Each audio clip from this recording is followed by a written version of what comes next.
이 세상에 살아가는 수많은 사람들은 여러 분류로 나누는 기준들이 다양합니다. 가지고 있는 경제적인 부에 따라 상류층이니 중산층이니 저소득층으로 분류하기도 하고요. 또 그 사람이 배운 학업의 정도에 따라 지식층과 그렇지 못한 또 층으로 분류를 하기도 합니다. 또 성격에 따라 여러 가지 분류하는 방식이 있고요. 그리고 각자 믿는 종교에 따라서도 우리가 분류가 되기도 하죠. 그러한 분류 중에 사람마다 사물을 바라보거나 판단하는 기준에 따라 세 가지로 분류하는 방식도 있습니다. 그 첫 번째는 자연인 또는 유괴 사람이라고 분류하는 방식입니다. 이 사람은 사물을 바라볼 때 자신이 가지고 있는 육체의 이 시각, 청각, 촉각, 미각, 후각 등을 이용해서 모든 것들을 바라보는 사람이죠. 일반 사람들, 자연인이라고 할 수가 있습니다. 두 번째 부류는 이성적, 지성적 사람이라고 할 수가 있는데요. 이런 사람들의 특징은 사물을 직관적으로 또는 지각을 통해서 보고 판단하는 그런 사람들입니다. 마지막 세 번째 부류의 사람은 영의 사람, 그리고 믿음의 사람이라고 할 수 있는데 사물을 보고 판단할 때에 보이는 대로 믿지 않고 보이는 대로 생각하지 아니하며 항상 하나님과의 관계에서 또는 말씀이 어떻게 이야기하는지를 생각해보고 그것으로 보다 영적으로 보고 영적으로 판단하려고 하는 그런 사람이라고 볼 수가 있죠. 저는 오늘 바로 이 세 번째 부류에 속한 이 영적인 사람, 이 믿음의 사람인 이 엘리사의 이야기를 새 첫 주에 여러분과 함께 나누는 귀한 메시지로 삼고자 합니다. 그는 자기 자신에게 닥친 그 현상과 사건들을 판단하고 바라볼 때에 가지고 있는 눈으로만 보지 않았고요. 가지고 있는 지식으로 또 지혜로 그렇게 하려고 하지 않았습니다. 그는 하나님께서 주신 이 영적인 감각, 영적인 눈을 통해서 바라보는 자였고 그것을 통하여 믿음의 사람으로 오늘날 우리들에게 소개되고 있다는 사실을 오늘 우리는 발견할 수 있게 되는 것이죠. 오늘 우리가 함께 읽은 본문 첫 8절 말씀에 보면 당시의 상황이 어떠했는지 잘 설명을 해주고 있습니다. 그때에 아람 왕이 이스라엘과 더불어 싸웠다라고 하는 이 배경이 시작이 되죠. 아람이라고 하는 나라는 지금의 시리아입니다. 시리아를 아람이라고 옛날에는 그렇게 표현했었죠. 수도는 다메섹. 우리가 다메섹 하면 사도 바울이 다메섹으로 가는 중에 예수님을 만난 그 사건을 기억하겠죠. 이 아람이라고 하는 나라는요, 원래 이 다윗과 이 솔로몬 시대에는 사실은 이스라엘의 속국에 불과했습니다. 속국이라고 하는 표현은 뭐냐면 조공을 이스라엘에 바치는 나라의 그런 수준에 머물렀던 나라였다는 것이죠. 그런데 솔로몬 이후에 솔로몬의 아들 이 르호보암 때에 북이스라엘은 여로보암이라고 하는 사람이 왕이 되면서 남과 북으로 갈라졌고 그리고 그로부터 70년이라고 하는 세월이 흐르는 동안에 북이스라엘의 가장 악한 왕 바로 아합이라고 하는 왕이 이 정권을 잡게 됩니다. 이 북이스라엘의 왕조의 그 계보를 보면 북이스라엘의 시작이 되고 70년 정도가 흘러서 바로 아합이라고 하는 왕이 정권을 잡으며 그가 한 22년 동안을 다스리게 됩니다. 바로 그의 부인이 우리가 잘 알고 있는 이세벨이라고 하는 여왕이죠. 이 아합에게는 아들이 있었는데 아하시아라고 하는 왕이 있었고 그리고 여호람이라고 하는 왕이 있었습니다. 바로 아합의 왕 아들인 아하시아가 먼저 왕권을 물려받았는데 아합 왕이 전쟁에서 사망을 한 이후에 이 아들 아하시아는 2년 정도 되었을 때에 다락방에서 떨어지는 바람에 결국 죽게 됩니다. 그리고 바로 또 다른 아들이었던 바로 이 여호람이라고 하는 그 아들이 왕위를 물려받는데 바로 이 때에 이 아람 왕이었던 벤 하닷이라고 하는 이 왕과의 지금 전투가 벌어지고 있는 상황을 오늘 이 본문에서 묘사를 하고 있는 거죠. 근데 여러분 잘 보시면 이스라엘의 가장 악한 왕으로 이름이 알려져 있는 이 아합 왕과 그의 아들들이 다스리는 시대에 활동했던 선지자들이 누구냐? 바로 우리가 잘 알고 있는 엘리야와 엘리사가 바로 이때의 선지자들이라고 하는 것이죠. 우리가 여기서 눈여겨보아야 할 사실이 있습니다. 이스라엘의 가장 위대하다고 일컬어지는 엘리야와 엘리사는 북이스라엘의 가장 악하다고 여겨지는 왕인 이 아합과 그의 아들들이 통치하던 그 시대에 하나님께서 부르시고 사용을 했다라는 겁니다. 이게 무엇을 뜻할까요? 어떤 상관관계가 있을까요? 시대가 악하고 하나님의 뜻을 거스르는 시대가 더 활발해질수록 하나님은 그 땅에 하나님의 강력한 일을 할 수 있는 종들을 세우신다라고 하는 사실입니다. 시대가 악하니 하나님의 종들도 힘이 없어지는 게 아니라는 거예요. 시대가 악해지면 악해질수록 그에 걸맞는 능력을 가진 하나님의 종들을 하나님이 세우신다라는 사실을 우리는 볼 수 있어야 한다라는 것이죠. 여러분이 보실 때에 우리가 살고 있는 이 시대는 어떤 시대입니까? 하나님의 뜻과 하나님의 법이 무시되어지고 있고 하나님의 교회는 점점 힘을 잃어가는 것 같은 그런 시대에 살고 있는데, 이게 만약에 지금 우리가 보고 있는 아합 왕과 그의 아들들의 이 시대와 비슷한 시대라고 우리가 여겨진다면, 바로 이러한 때에 하나님은 엘리야를 보내시고 엘리사를 세우신다라는 사실을 기억해야 된다는 것입니다. 그럼 그런 엘리야와 엘리사는 어디에서 나타날까요? 우리가 바라고 소망해야 될까요? 아닙니다. 우리는 바로 이러한 도전을 가져야 되는 거예요. 하나님, 이 시대에 제가 부족하지만 엘리야와 같은, 엘리사와 같은 사명 감당하도록 저를 좀 사용하여 주십시오 라고 하는 도전이 필요하다라는 겁니다. 엘리야와 엘리사를 찾는 신앙이 아니라 하나님, 제가 하나님이 세우시는 엘리야로 엘리사로 사용될 수는 없겠습니까? 그렇게 기도하는 도전이 바로 저와 여러분 안에 2022년 이 첫 주에 시작될 수 있기를 주님의 이름으로 축원해 드립니다. 바로 이 여호람이라고 하는 아합의 아들, 이 왕이 다스리는 때에 이 아람 군대의 왕이었던 이 벤하닷이라고 하는 왕이 전쟁을 계속 하는데, 그래서 이곳에 저곳에 전투를 배치를 하고 그리고 몰래 매복을 하고 이런 것들을 막 자기의 신복들과 의논을 하며 막 결정을 하는데, 그 전술이 번번이 실패를 하는 상황을 맞게 됩니다. 자, 그 이유가 오늘 9절과 10절 말씀에 보면 이렇게 기록되어 있죠. 하나님의 사람이 이스라엘 왕에게 보내 이르되 왕은 삼가 아무 곳으로 지나가지 마소서, 아람 사람이 그곳으로 나오나이다 하는지라. 이스라엘 왕이 하나님의 사람이 자기에게 말하여 경계한 곳으로 사람을 보내 방비하기가 한두 번이 아닌지라. 바로 하나님의 사람은 누굴까요? 바로 엘리사입니다. 엘리사가 아람 군대의 그 왕과 장교들이 함께 여러 가지 막 군대의 전술과 배치와 이런 것들을 막 논의해가지고 북이스라엘과의 전투에서 승리하기 위해 군사 배치를 해놓으면 하나님의 사람 엘리야가 사람을 보내서 이스라엘 왕 여호람에게, 왕이여 이쪽에는 아람 군대가 배치하고 있을 겁니다. 왕이여 이쪽에 매복이 있을 겁니다. 그러니 글로 가지 마십시오.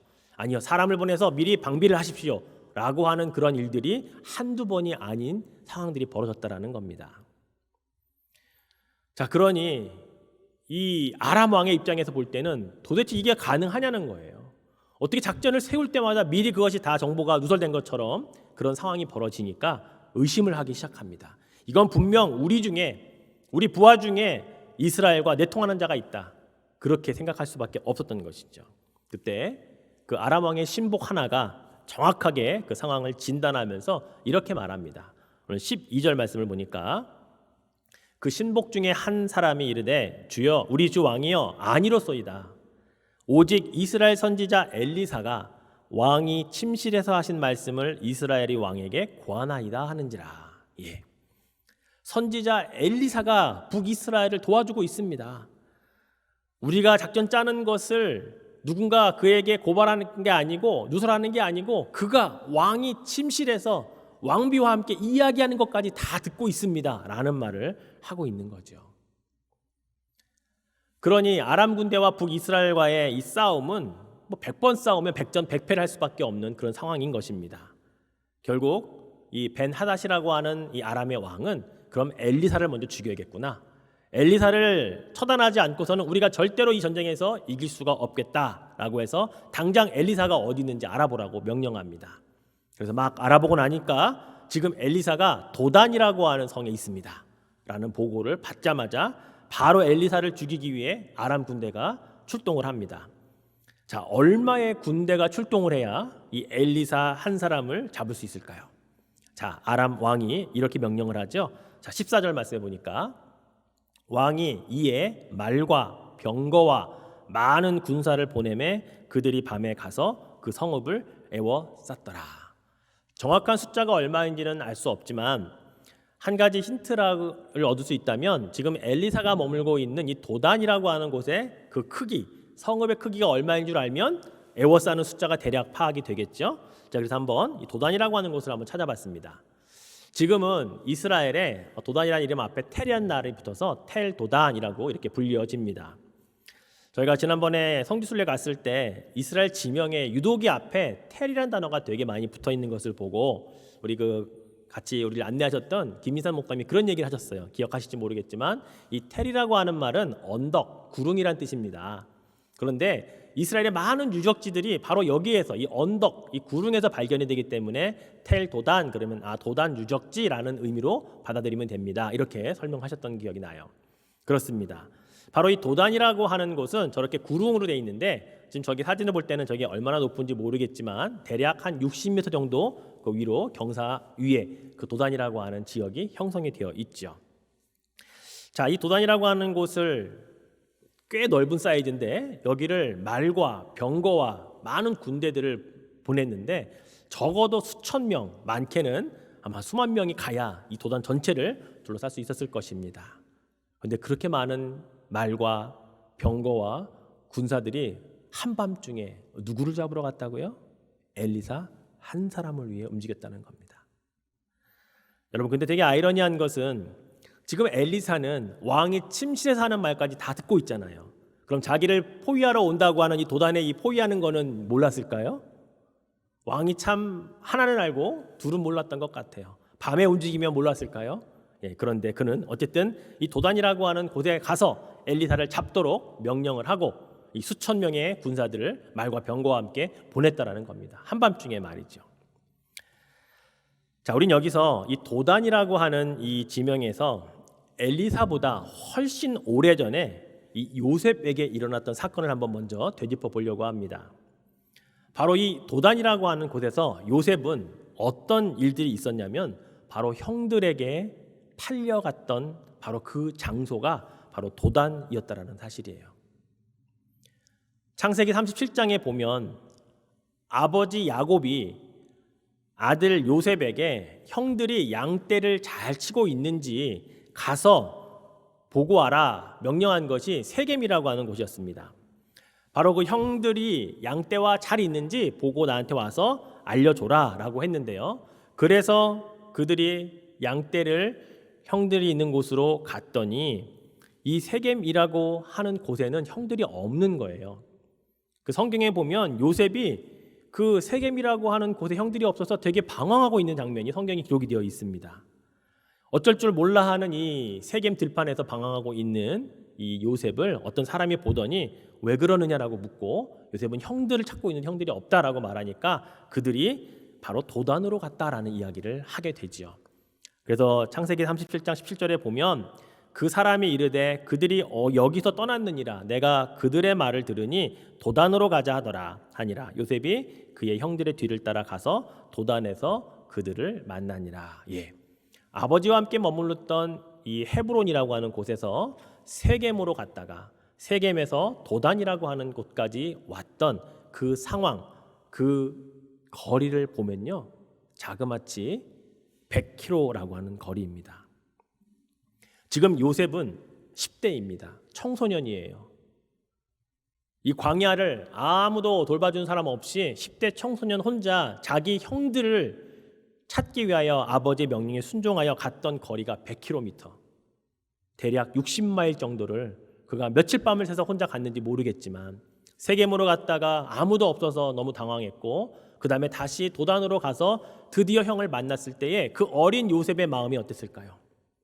와, 드디어 우리 형들이 저기 있구나. 기쁘고 반가운 마음으로 막 뛰어가고 형 하고 부르고 가지 않았을까요? 그때 형들의 반응이 어땠습니까? 저기 꿈꾸는 자가 오는도다 라고 말하며 죽일 방안들을 그들이 서로 논의하죠. 죽여버리자. 그리고 아버지께는 들짐승이 물어서 죽였다고 그렇게 우리가 얘기하자라고 하면서 동생 요셉과 형들은 전혀 다른 마음을 가지고 도단이라고 하는 곳에서 만났다라고 하는 사실입니다. 여러분, 이 도단이라고 하는 곳은 요셉에게 어떤 장소였을까요? 그에게는 배신을 당했던 장소입니다. 가장 사랑했던 형들로부터 죽임을 당할 뻔했던 장소였죠.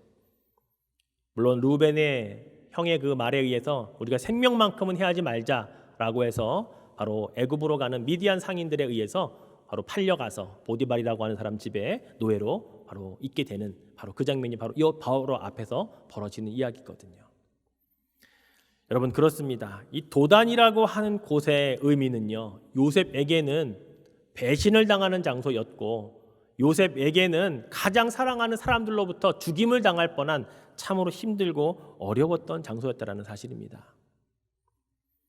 다시 이것을 우리 엘리야에게로 가지고 와 본다면 엘리야는 하나님의 일을 하기 위하여 순종하여 늘 하나님의 뜻대로 살아가는 사람이었는데 그에게 어느 날 갑자기 수없이 많은 군사들을 동원해서 한밤중에 그를 애워싸는 일들이 벌어진다라는 거예요. 여러분, 2022년을 시작을 하면서 우리에게 좋은 일만 있기를 우리는 바라고 소망하지만 어쩌면 우리의 인생 가운데 어쩌면 우리는 도단이라는 곳에 서 있을 때가 있다라는 겁니다. 믿었던 사람에게 배신을 당하는 일도 있을 수 있고요. 가장 사랑하는 사람들로부터 상처와 전혀 씻을 수 없는 아픈 그런 기억들을 우리는 또 맞이할 수 있을 수도 있다라는 겁니다. 그것이 바로 우리의 인생의 도단이라고 하는 거예요. 또한 엘리사처럼 나는 아무런 잘못도 없는데 나를 갑자기 우겨싸는 그런 악한 사람들의 계략과 또 그들의 권모술수가 우리들을 향하여 올 수 있다라는 것입니다. 우리는 이 도단이라고 하는 곳이 요셉과 엘리사에게만 해당되는 장소가 아니라 우리들에게도 얼마든지 언제든지 한 해를 살아가면서 우리가 머무를 수 있는 그 장소가 도단이라고 하는 사실을 기억해야 된다는 것이죠. 그런데 중요한 것은 엘리사가 도단에서 어떻게 이 우겨싸임을 당했던 상황을 이겨내었는가, 이 부분을 우리가 한번 찾아보는 것이 중요합니다. 그것은 바로 우리가 2022년에 영적인 백신을 맞는 것과 같은 의미일 것입니다. 자, 엘리사가 머물렀던 이 도단의 이야기를 한번 자세히 볼까요? 아침이 되었습니다. 엘리사를 수종들던 한 청년이 일어나서 성읍을 딱 내다보았더니 소스라치게 놀랄 만한 일이 있었던 겁니다. 아무것도 없던 밖에 갑자기 수없이 많은 병거와 말들과 군사들이 자신들을 완전히 둘러싸고 포위하고 있는 그 장면을 보게 된 것이죠. 그때 성경에 보면 그 청년이 엘리사에게 두려워 떨면서 뭐라고 말하냐면 내 주여 우리가 어찌하오리까 라고 그렇게 엘리사에게 이런 하소연을 합니다. 이 말은 우리 모두 다 죽게 되었습니다 라고 하는 그런 말이거든요. 이 말은 우리의 상황으로 말하면 아니 어떻게 이런 일이 나에게, 내가 뭘 잘못했다고, 아니 나에게 왜 이렇게 하는 거야 라는 상황이 얼마든지 있을 수 있다라는 것이죠. 그럴 때에 엘리사가 오늘 16절 말씀 보면 이렇게 대답을 하죠. 자, 우리 16절 말씀을 같이 한번 읽겠습니다. 대답하되 두려워하지 말라. 우리와 함께 한 자가 그들과 함께 한 자보다 많으니라 하고. 지금 엘리사는 자기에게 수종드는 그 청년이 보지 못한 것을 자신은 지금 보고 있으면서 말을 하고 있는 장면입니다. 무엇을 보았기 때문에 이런 말을 할 수 있었던 것이죠. 그러자 엘리사가 보았던 것을 그 청년에게도 보게 하고자 그가 한 것은 바로 기도였습니다. 자, 17절 말씀도 같이 한번 읽겠습니다. 기도하여 이르되 여호와여 원하건대 그의 눈을 열어서 보게 하옵소서 하니 여호와께서 그 청년의 눈을 여심해 그가 보니 불말과 불병거가 산에 가득하여 엘리사를 둘렀더라. 그렇죠. 제가 서두에 언급했던 것처럼 세 부류 가운데 엘리사는 바로 영적인 사람, 믿음의 사람이었고, 그리고 그 수종드는 청년은 육의 사람, 육적인 사람이었다는 것이죠. 자연인이었다는 거죠. 그런데 이 육의 사람인 청년이 이 영의 사람인 이 믿음의 사람으로 변하는 데에 바로 엘리사는 기도라고 하는 것을 통하여 그 일을 시도하고 있다라는 사실입니다. 육의 사람이 영의 사람이 될 수 없는 게 아니라는 거예요. 육의 사람도 얼마든지 영의 사람이 될 수 있는 그 방법이 있다라는 것을 엘리사가 보여주고 있는 거죠. 그게 뭡니까? 기도입니다. 엘리사가 기도하였더니 누가 그의 눈을 열었습니까? 하나님께서 그의 눈을 열어서 보게 하여 주셨다라는 거죠.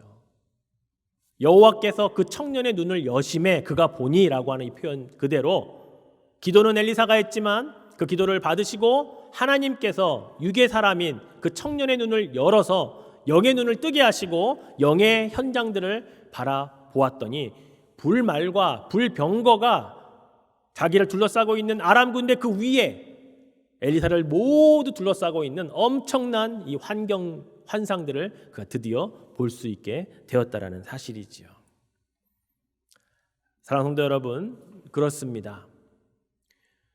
기도가 정답입니다. 기도해야 하나님께서 내가 그동안 볼 수 없었던 이 영적인 것들을 볼 수 있는 눈을 우리들에게 뜨게 해주신다는 사실입니다. 영의 눈을 뜨기 원한다면 간절히 기도해야 하는 것입니다. 기도를 통해서 하나님께서 행하시는 것 가운데 하나가 육의 사람, 육신의 눈만을 가지고 모든 것들을 바라보고 판단하고 살아갔던 사람들을 영의 눈을 들어 그것 이상의 것을 하나님이 준비하셨구나, 그래서 하나님이 평강하라 평안하라 말씀하시는구나 라는 것들을 깨달을 수 있는 바로 그 영안이 열린다는 사실입니다. 여러분, 영적인 눈은요 뭐 이런 환상을 보는 게 아니에요. 남들이 보지 못하는 무슨 일루전 같은 그런 환상들을 보는 게 영적인 눈을 뜨는 게 아니라고요. 바로 눈으로만 바라봤던 그런 세상적인 것과 그리고 상황과 형편을 그 뒤에 넘어 하나님이 어떻게 준비하시고 어떻게 일하시는지를 볼 수 있는 것이 바로 영안이라는 거죠. 이게 바로 우리 그리스도인들에게 오늘날 필요한 바로 그 영적인 눈이라는 사실입니다. 그리고 오늘 본문에 이어지는 내용들을 간략하게 요약을 해드린다면 엘리사가 이번에는 다시 하나님께 기도해서 이 아람 군대의 눈을 어둡게 해달라고 기도를 합니다.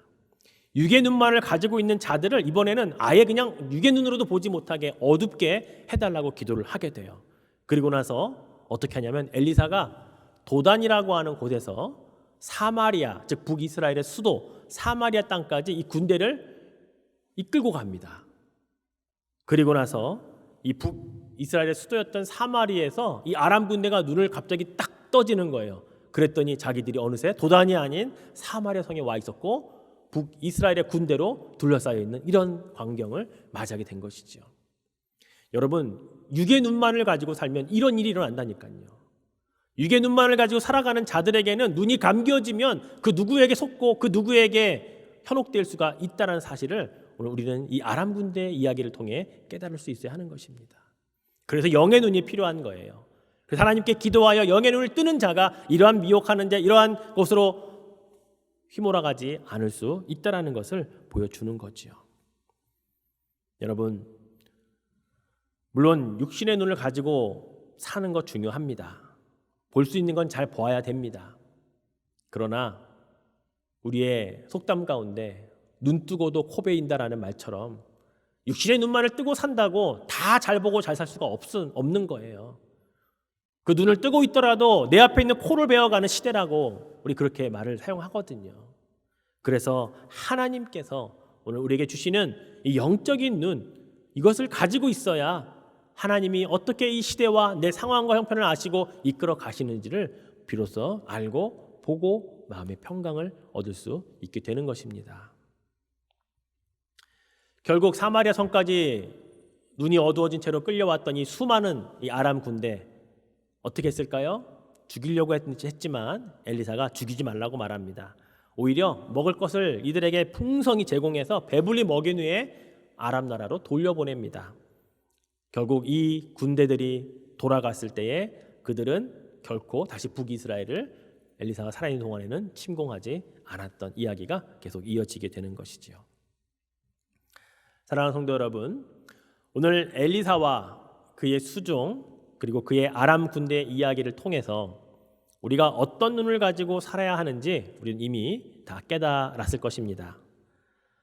지금 우리가 가지고 있는 이 육신의 눈도 잘 관리하는 것도 중요하지만 그 눈을 가지고 때로는 잘 보고 잘 판단하는 것도 필요하지만 그러나 그것만으로는 안 된다는 사실을 우리 마음속으로 다시 한번 깨달아야 한다는 것입니다. 더 중요한 영적인 눈을 뜨고 살아야겠구나라고 여러분 깨달아야 된다는 것이에요.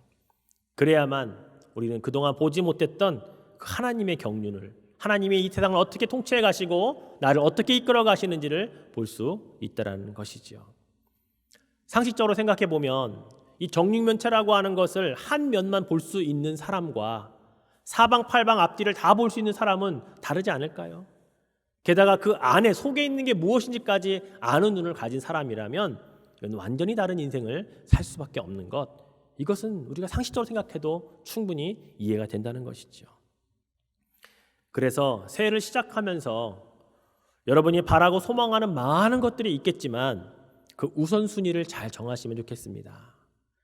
올해 나의 새해 소망의 1순위는 영적인 눈을 뜨는 것이다 라고 정하시면 좋겠습니다.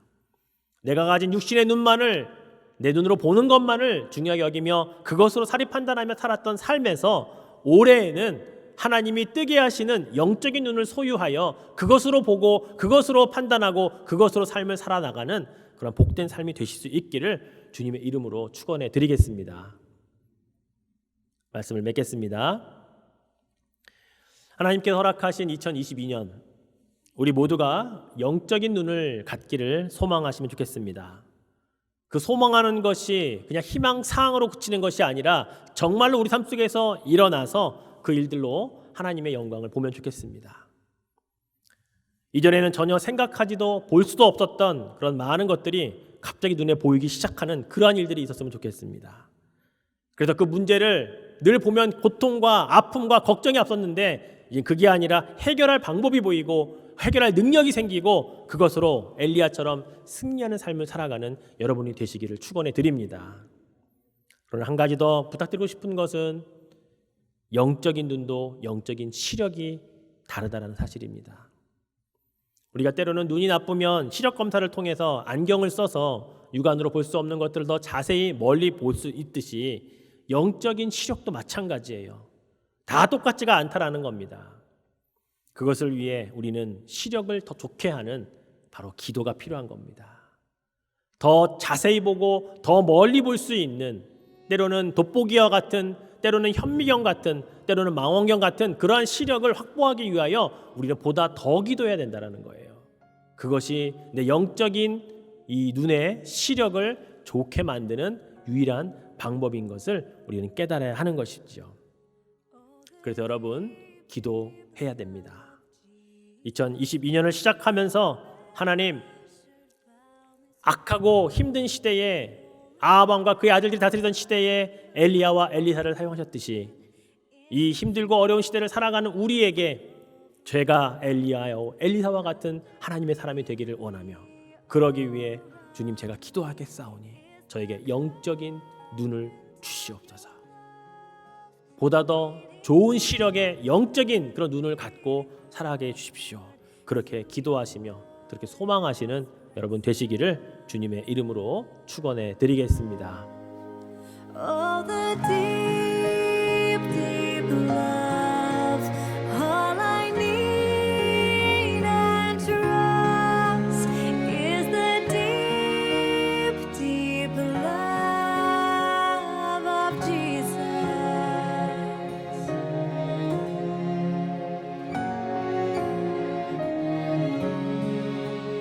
Oh, the deep, deep love of Jesus spread his praise from shore to shore.